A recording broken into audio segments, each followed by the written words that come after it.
We humans, we are constantly clinging to life, and we're constantly trying to get some pleasure out of special moments in life. Like when you're in a relationship, you're trying to chase the next high, the next good feeling, or when just whatever you're doing, when you're trying to get money, trying to have a pleasurable experience in life. But the interesting thing about pleasure, and I've contemplated a lot about this, so I really get it now, is the reason why it's pleasurable is because there is a certain feeling of relief. You can kind of release something. You can let go. For example, when you're smoking a cigarette, there's this feeling of you can just relax and let things go. You don't have to think too much about life. You're not really clinging to life. It's just, and you're letting go. Or when you have sex, it's the same thing. You're kind of letting go. You don't think about you and your life. That's pleasure. That's the thing that people are constantly trying to get out of experiences. Try to get the next high.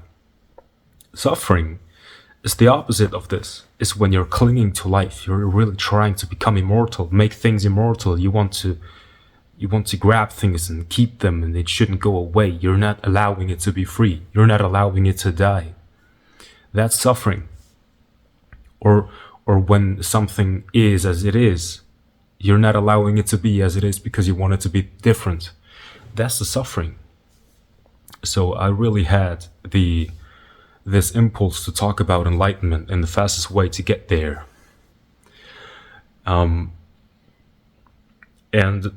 first off, we have to kind of define what enlightenment is, because it's just a noble word to describe something. And people, when they're talking about enlightenment, they're not really clear what they mean by enlightenment. So I'm just trying to very briefly explain to you what I understand with this term.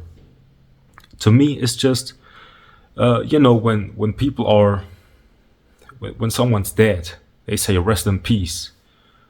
I think enlightenment is when you have this kind of peace, as if you are dead, but you're alive.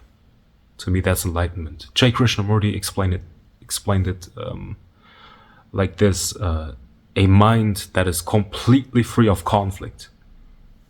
It's like you're dead. You're just not attached to whatever's going on in your life, in this world, and on this earth. You just don't care. You can participate in it and help as good as you can, but emotionally, you're not attached to the outcome or to what is or whatever. You're like in this world participating, but you're really not of this world. Like inside, you feel like you're not here. You're at peace, completely at peace. And the fastest way to get there is to really accept, and the ego will hate this, to really accept that everything is impermanent. Really, just close your eyes and think about everything that you love. Your family, maybe yourself, your job, your business, your children, your parents, your wife, your husband, everything that you really love, that you're really trying to cling to. Really, you would really be sad if it would just go away. And really accept the fact that at some point it will go away. And you too, your mind, the way you think, your body, that too will disappear. And there's just nothing left. At some point, everything will be gone. If you can accept that right now, then at first it will hurt. Because the ego is just like, no, I want to be immortal. I want to cling to life. I want to experience more and more and more and more. I need to have that. I need to experience that. But once you can really become friends with death and accept it, and just acknowledge its presence, like it's even present right now,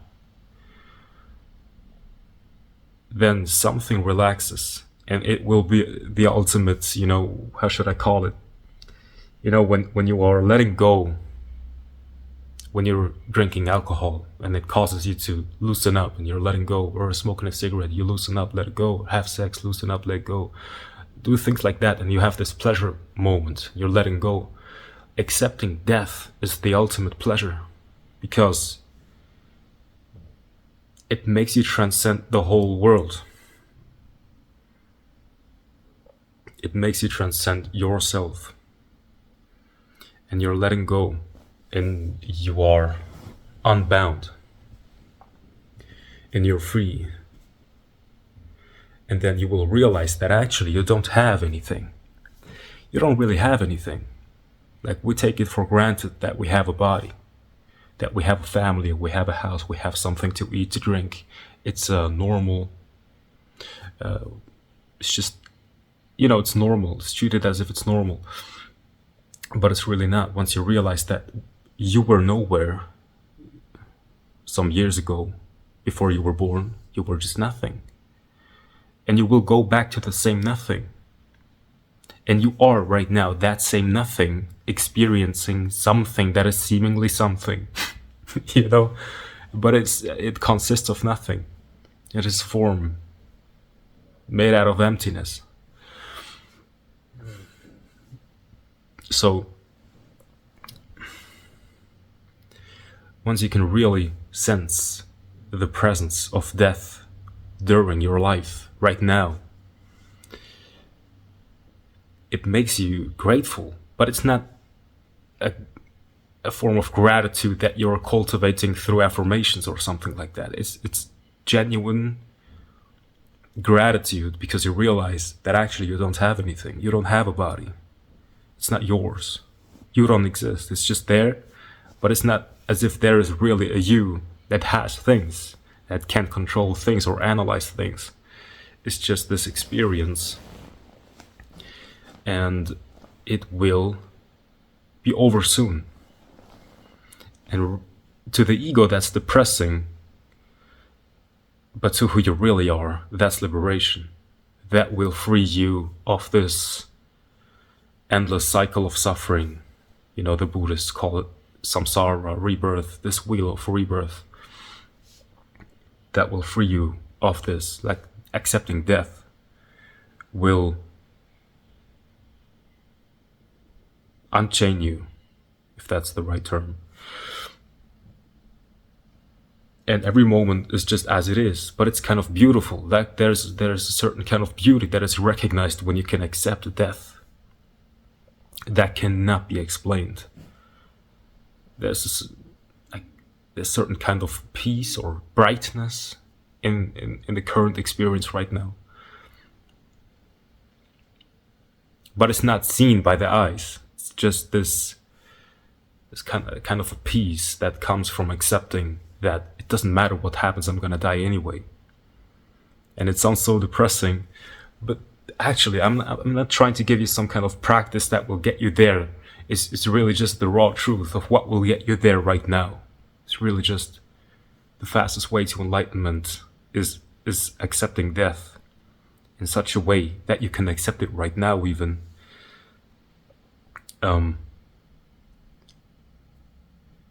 Because it will kill your ego immediately. Not the physical body, of course, but just all the attachments, the stories about you and your life, and people in your life, and all the trauma that you still have to heal until death is the ultimate desire, actually. The ego hates it, but it craves death in a way, because when it is healing everything in the past, what it secretly hopes for is an ultimate feeling of relief when you're healing your past. But you will never really heal, or you will never really get that feeling from healing your past, because you're healing your past because you're clinging to life. And when you're clinging to life, you're constantly trying to make things perfect. And once you're attached to this kind of mindset, to this inner drive to make things perfect, you're still clinging to life, which makes you obsessed with it, and you're not really letting go.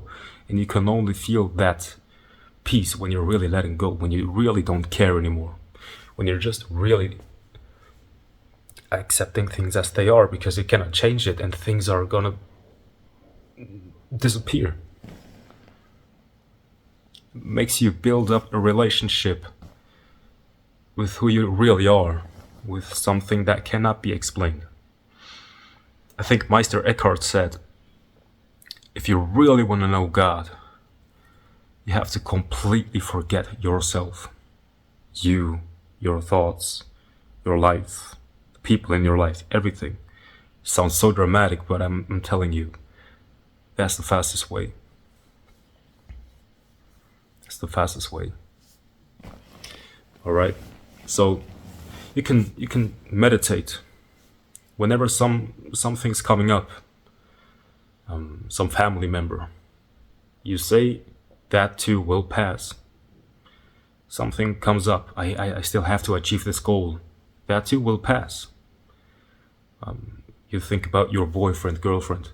That too will pass. You think about